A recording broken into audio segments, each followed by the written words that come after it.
Olá, meus amigos e minhas amigas. Cirurgia do trauma aqui com o João Ricardo em trauma pediátrico. Danado, mas as criancinhas também podem sofrer e também são vítimas de trauma. Por sinal, entre 1 e 15 anos de idade, a causa mais comum de óbito são as causas externas, ou seja, os traumas. Trauma fechado, queimadura, afogamento, os maus tratos infantis que a gente precisa considerar muito. E nós temos alguns padrões de lesão relativamente comuns. Por exemplo, o atropelamento. Eu tenho um trauma múltiplo. É diferente um atropelamento de uma criancinha, por exemplo, se eu fosse vítima de um atropelamento. Principalmente num carro pequeno, um carro de passeio. Num carro pequeno eu teria uma lesão no membro inferior. Eu tenho 1,90 m. Uma criancinha pequena, eu tenho um trauma em toda a superfície corpórea. Na colisão de veículo, o trauma múltiplo por ejeção, aquela cadeirinha é muito importante. O pior mecanismo de trauma que existe é ejeção do carro. A fratura de tronco, o trauma raquimedular, que na criança não é tão comum assim, mas o cinto de segurança, crianças maiorzinhas que não estão mais na cadeirinha, estão no cinto de segurança, elas são propensas a fazer trauma raquimedular. A queda de altura leva a fratura de membros, o TCE, o trauma múltiplo. A bicicleta, que é uma coisa bastante comum as crianças utilizarem, o TCE, o trauma facial, porque bateu com a face no solo, as fraturas de membro, também as lesões intraabdominais, funciona mais ou menos como um motociclista, ela é ejetada para frente, bate a barriguinha no guidão. Então, isso aí também é mecanismo de trauma a ser considerado. Então, a gente tem que relacionar algumas diferenças da criança e para o adulto. A criança não é um adulto pequeno. Isso aí, o professor Vinícius fala lá na pediatria, e a gente tem que obedecer aqui na hora da gente atender a criança traumatizada. Ela tem uma menor massa corpórea. Então, devido a isso, tem uma maior energia transmitida. Então, aquela situação das desacelerações, deslocamentos axiais, forças de cisalhamento. Devido à menor massa corpórea, nós temos uma possibilidade maior de algum acometimento. Além do que, em relação ao peso, a superfície corpórea é menor. A criança é mais delgadinha, ela tem menos superfície em relação ao peso. Isso faz com que a criança perca calor mais rápido. E a gente sabe que a hipotermia é séria, ela leva a coagulopatia. Então, a possibilidade de eu ter um acometimento relacionado à hipotermia na criança é bastante importante. O esqueleto da criança ele é mais flexível. A gente fala assim, o esqueletinho da criança parece borracha. Então, eu preciso de uma energia proporcional maior para causar fratura. A gente pensa assim, se um vozinho tem lá um monte de osteoporose e coisa, você dá um peteleco na costela, ela que fratura. Agora, para eu fraturar, por exemplo, uma costela de uma criança que é bem flexível, bem elástica, eu preciso de uma energia cinética muito grande. Então, aí vai uma dica importante. Fratura de costela em criança significa que a energia cinética foi muito grande e a possibilidade de lesão à ventilação ou lesão pulmonar é maior ainda. A gente sabe que a lesão mais importante do trauma torácico é a contusão pulmonar e na criança mais exacerbado ainda. Mas nada impede de ter hemotórax, pneumotórax, hemopneumotórax, essa coisa toda. E o estado psicológico da criança também é bastante importante, porque menor colaboração, dificuldade de comunicação, principalmente nas crianças menores de 1 ano que não falam, o estresse, o medo, tudo isso pode ter aí um acometimento importante. Além do que, elas têm uma resposta metabólica ao trauma muito exacerbada. As lesões, como por exemplo lesões fisárias lá dos ossos, podem interromper em áreas de crescimento. Lesões grandes o suficientes para levar alguma sequela, pode levar a retardo de crescimento por falta de metabolismo geral também. Além do que, essas crianças têm uma propensão maior à aerofagia, então considerar a possibilidade de distensão gástrica, broncoaspiração. A via aérea da criancinha é diminuidinha, tem lá o estreitamento no cricoide, então alguma dificuldade na intubação. O sistema imunológico imaturo, eu posso ter muito mais problemas se eu faço uma esplenectomia numa criança do que no adulto, aquela coisa lá das septicemias pós-esplenectomia. E, além do que, as suturas cranianas não estão incompletas. Então, a resposta nos TCE são diferentes. Se ela não está incompleta, às vezes eu posso ter um acomodamento maior e uma reação, um aumento da pressão intracraniana mais tardio. Mas, por outro lado, se eu tenho condição de crescimento do volume craniano, eu posso ter choque hipovolêmico, porque o sanguinho está lá em cima, diferente no adulto, que a gente fala assim, ó, não cabe a volemia na cabeça, mas na criancinha que tem a distensabilidade, eu posso ter até choque hipovolêmico. Então, eu preciso, para fazer a avaliação, o nosso ABCDE, e a gente sabe que o item C, choque, é de mais de importância. A criança representa, ela descompensa seus dados hemodinâmicos mais tardiamente que o adulto, porque ela tem uma capacidade de readequação ali, de mecanismo de compensação muito importante, e a gente sabe que os dados vitais são importantes para a gente mensurar isso. Então, uma criança de 0 a 6 meses tem um peso de 3 a 6 quilos, frequência cardíaca entre 180 a 160. PA lá, 60 a 80. Frequência respiratória está 60 numa criancinha de 0 a 6 meses. Débito urinário, 2 ml por quilo minuto. Já o lactente, que pesa até 12 quilos, ele já tem a frequência cardíaca até 160, a frequência respiratória até 40. O pré-escolar, a frequência cardíaca 120, até 120 é normal, a frequência respiratória 30. E o adolescente, frequência cardíaca até 100 e a frequência respiratória até 20. Então, eu preciso ter essas noções para não pegar, por exemplo, um pré-escolar que está com a frequência cardíaca 120 e achar que ele está taquicárdico no último grau de choque, porque às vezes não é a realidade. Então, eu preciso ter...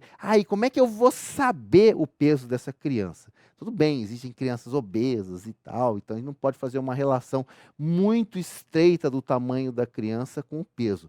Mas, desde que o mundo é mundo, existe essa fita de Brauslow, que é bastante interessante. Eu já, na época de SAMU, a gente tinha uma fitinha lá na mochilinha infantil que ajudava a gente pra caramba, porque de acordo com o tamanho da criança, ele faria uma estimativa do peso para a gente readequar a dose. É interessante que às vezes essas fitas são bem larguinhas e no verso dela tem um monte de dose de medicação para você colar.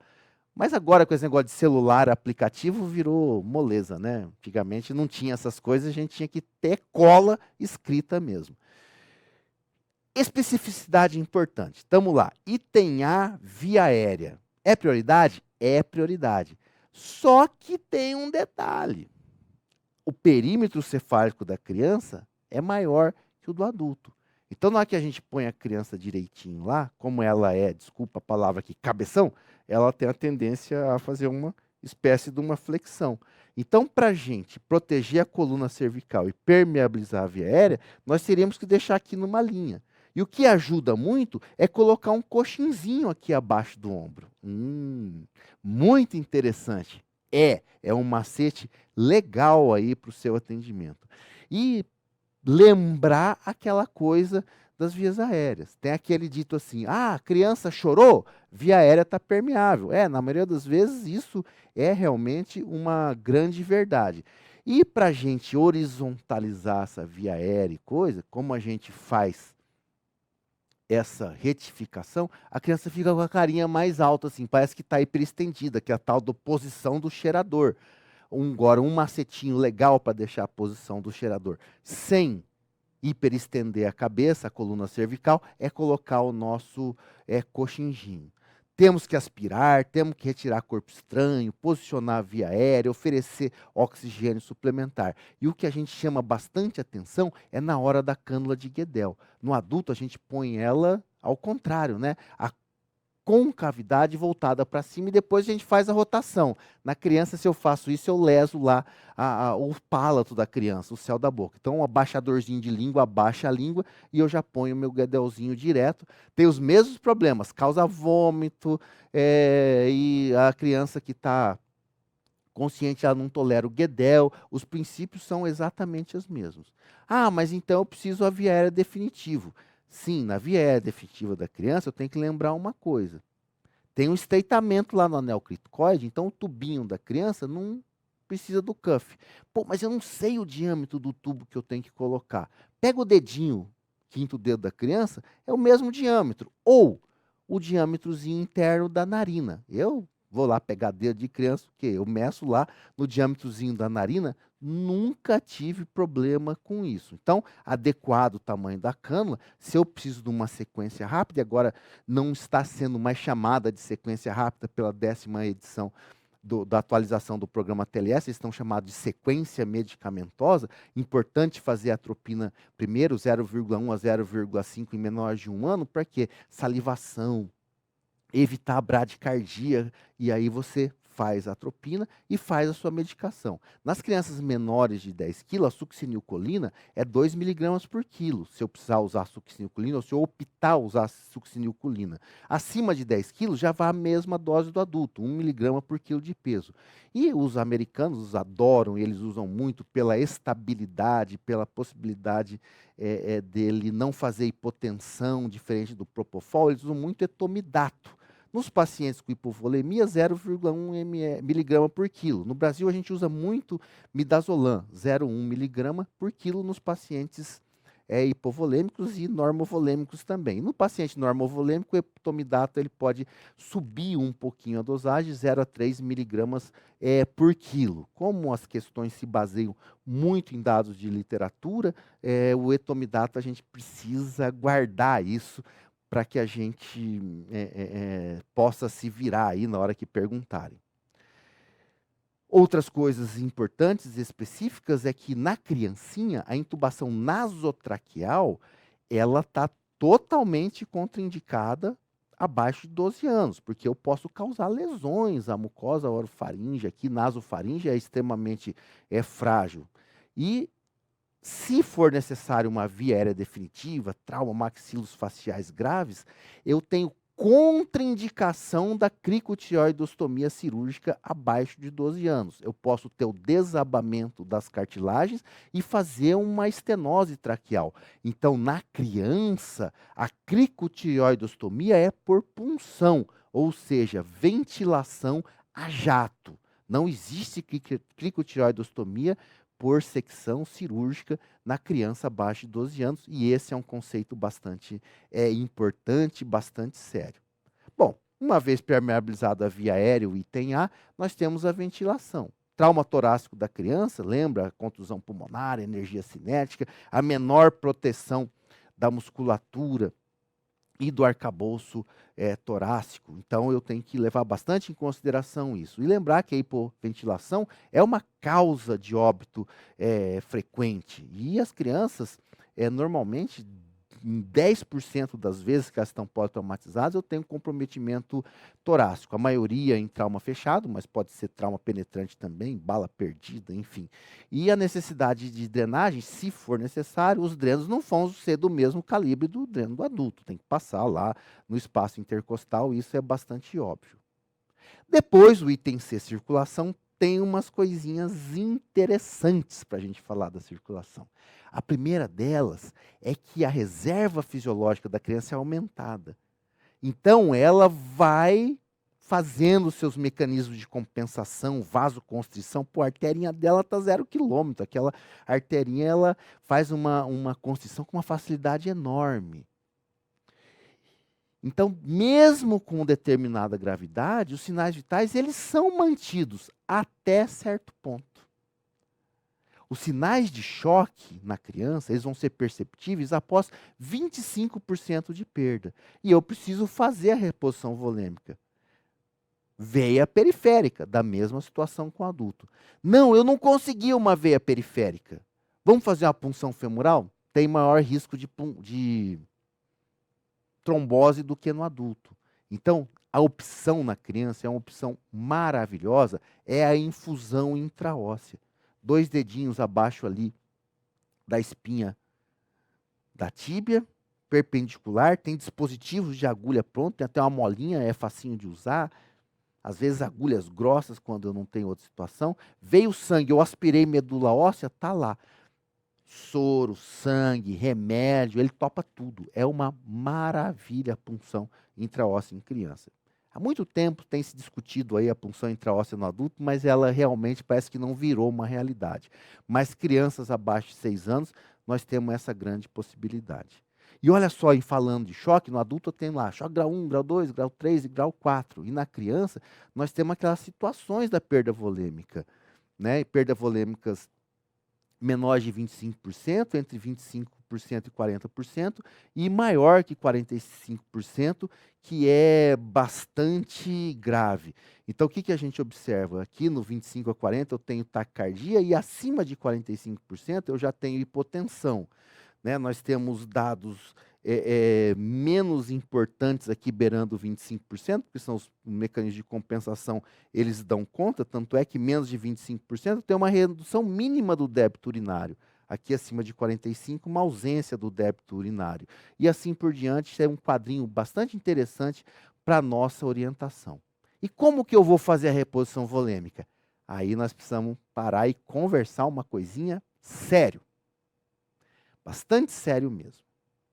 Normalmente, o volume sanguíneo da criança é em torno de 80 ml por quilo. Quando eu vou fazer a minha reposição volêmica, eu começo com cristalóides na dose de 20 ml por quilo em bolos. Ou seja, pego lá meu sorinho, vamos imaginar que a criança tem 10 quilos, 10 vezes 20, 200 ml de cristalóide em bolos. Fiz lá meus 200 ml. E vou observar a resposta. Resposta rápida, transitória ou sem resposta. Da mesma forma do que o adulto. E claro, não adianta eu repor só a volemia. Eu tenho que repor a volemia e achar o local do sangramento para fazer a hemostasia, para fazer o tratamento adequado, fechar minhas torneirinhas. E olha só que interessante.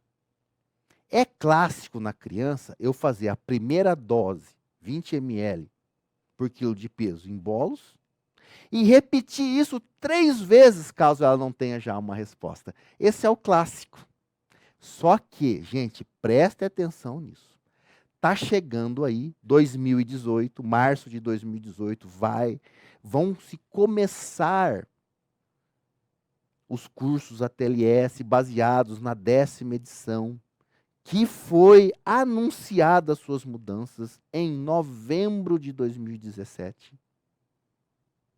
Então, muito recente, que ele está dizendo o seguinte: existe um cuidado muito grande em não encher essa pessoa de cristalóide, que é sódio, expandindo muito o extracelular, porque ela vai fazer edema de pulmão, edema de alça, essa coisa toda, e eu vou ter danos. Existe uma tendência muito grande agora em fazer a reposição volêmica até determinado ponto, ser mais agressivo e precoce nos sangues e hemoderivados, como plaqueta, plasma fresco congelado. No pré-hospitalar, o ácido tranexâmico lá, usado pelos socorristas pré-hospitalares nos adultos. Então, essa é uma tendência. Fazer o sangue e buscar onde está o sangramento e agir rapidamente nesse local. Então, eu quero chamar atenção para o seguinte: conceito clássico, repetição em 3 vezes, até eu chegar a 60 miligramas por quilo. Porém, isso está mudando e a tendência de cair este conceito dos 60 miligramas por quilo e a gente já fazer imediatamente o concentrado de hemácias. Como esse conceito está começando agora, eu tenho uma preocupação se vai ser levado em consideração já para as provas agora ou não. Provavelmente os examinadores, sabendo disso, eles não vão entrar em controvérsia e não vão entrar muito em detalhes sobre isso. Porém, seria muito importante a gente ficar ligado até para a hora que a gente estiver atendendo lá no nosso estágio supervisionado, no nosso emprego e etc., esses novos conceitos. O débito urinário, a gente tenta manter em 1 ml por quilo em maiores de 1 ano, 2 ml por quilo em menores de 1 ano, isso continua a mesma coisa. E lembrar uma coisa importante lá na criancinha, e nós falamos isso lá na hora que a gente conversou sobre trauma abdominal. A tendência de tratamentos conservadores, ou seja, não operatórios, em trauma abdominal, que tenham lesões de vísceras maciças exclusivas, quer dizer, eu não tenho uma perfuração do intestino, senão eu tenho peritonite, e o paciente está estável hemodinamicamente. Claro que eu vou fazer a mensuração dessas lesões, um trauma esplênico grau 1, um trauma hepático grau 1, a tomografia, apesar de dar um mundo de raio na criancinha, ela seria bem indicada nesses casos para mapear isso, e os acompanhamentos sucessivos e monitorização são bastante importantes e com bastante resultado de sucesso no trauma abdominal dessas crianças. Outras particularidades importantes são no item D, neurológico, disability, porque eu preciso fazer escala de coma de Glasgow e a reação pupilar. Reação de Glasgow da criança da mesma forma que o adulto, só que eu tenho criança que às vezes não fala. Abaixo de 1 ano, por exemplo, e eu tenho a resposta verbal modificada, que é a resposta verbal pediátrica. Então, o 5, que seria o paciente consciente, falando de tudo, palavras apropriadas nas crianças que falam. Ou sorriso social, fixa, segura objeto nas crianças menores. A criança que chora inconsolável seria 4. Chora persistente, mas é irritável. Seria aquele que fala palavras no adulto, nessa criança. A criança que está inquieta e agitada seria sons incompreensíveis, ou sons, na escala de Glasgow 9, que é o correspondente, ou então sem resposta, o 1. Então, se está inquieto e agitado, é o 2.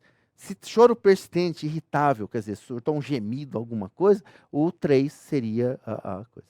Um pouquinho difícil, mas serve para orientar bastante a gente. E lembra que é a mesma coisa, Glasgow abaixo de 8 é grave, tem um aumento da pressão intracraniana, evitar lesão secundária, fazer a tomografia no TCE moderado e o TCE grave, aquela coisa continua exatamente a mesma. Claro que eu tenho algumas particularidadezinhas que precisam ser levadas em consideração. As convulsões são mais comuns na criança. Na maioria das vezes, elas são autolimitadas. Não significa que eu tenho, assim, uma maior lesões mais importantes. Eu vou continuar na mesma protocolo de atendimento, das minhas tomografias, de manter o meu ABC adequado para evitar lesão secundária. Eu tenho uma menor tendência a lesões focais, hematoma estadural, hematoma subdural, devido à elasticidade da calota craniana também, da elasticidade dos vasos, então eu tenho maior tendência a lesões difusas. E essas lesões difusas podem levar a hipertensão intracraniana com maior frequência. A não ser quando eu tenho sutura aberta, como por exemplo nos lactentes, que ele comporta o volume. Então, às vezes, a hipertensão intracraniana ela vai ser um pouquinho mais tardia. E lembra que essas crianças também, eu posso ter grande parte da volemia num TCE se elas não têm as suturas soldadas, a gente discutiu isso. Algumas situações da lesão raquimedular merecem ser comentadas, já tem ligamentos mais flexíveis, são comuns as pseudoluxações. Principalmente abaixo de 7 anos, entre C2 e C3. Você olha o raio-x lá, pô, mas está luxada, não está luxada e tal. Mas existe essa pseudoluxação fisiológica. Ficou na dúvida? Mantém imobilização, mostra para o especialista sem problema nenhum. Um cuidado monstro com a prevenção à hipotermia, por causa daquela coisa de perder calor, da massa corporal que nós discutimos no começo. As fraturas, às vezes, têm um diagnóstico mais difícil. Tem a fise dos ossos, a área de crescimento, que pode aí atrapalhar o nosso raciocínio. E lembrar de algumas fraturas são características da criança, como a lesão que pega apenas uma superfície, que são as lesões em galho verde, né? Você vê uma lesão em galho verde aqui, bilateral, e lembra dessas situações para a gente, isso aqui, estou lá no exame secundário, para a gente fazer a avaliação adequada. E lembra, a criança sempre precisa ficar aquecida, é o item D. E para terminar, uma coisa que precisa estar embutido aqui na nossa cabeça, que é a síndrome da criança espancada. Vamos falar disso lá na ortopedia, vamos falar isso lá na pediatria, vamos falar isso lá na cirurgia pediátrica, mas sempre a gente tem que dar dando essa ênfase às suspeitas de abuso. Em países desenvolvidos é quase que obrigatória a notificação. Aqui na nossa realidade a gente tem a suspeita, a gente acaba tendo alguns receios, mas o Conselho Tutelar está aí para ajudar. E a gente, quando tem discrepância entre a história e a gravidade das lesões, é uma possibilidade grande. Um longo intervalo entre a agressão e a busca do atendimento, os pais com respostas evasivas, traumas repetidos em diferentes emergências, hemorragia retiniana, queimaduras em áreas não usuais, como ponta de cigarro, evidências de lesões repetidas, que essa criança tem muita cicatriz, trauma genital ou perianal, lesões bizarras como mordeduras, queimaduras de cigarro, hematoma subdural múltiplo, lesões periorais, fraturas em ossos longos em crianças menores de 3 anos, fratura de úmero, fêmur, é muito raro, a não ser que a criança tenha algum problema na osteogênese, tem uma doençazinha lá do olho azul lá, que é a osteogênese imperfecta, é uma possibilidade, mas a gente serve como diagnóstico diferencial, mas a gente tem que ter um alto índice de suspeita e notificar, porque infelizmente o abuso tanto infantil para crianças, o abuso a mulheres e gestantes, a idosos, infelizmente, é frequente na nossa triste realidade, vamos de pronto-socorro e vamos usar dessa forma. Mas precisamos ser aí um mecanismo, um agente aí, da gente pelo menos notificar as autoridades para que a gente possa, talvez, fazer com que essa criança tenha um desenvolvimento num ambiente mais legal. Certo, gente? Esse foi o trauma pediátrico. Bastante atenção e aquele conceito tem peculiaridades. Criança não é um adulto pequeno. Legal? Até a próxima.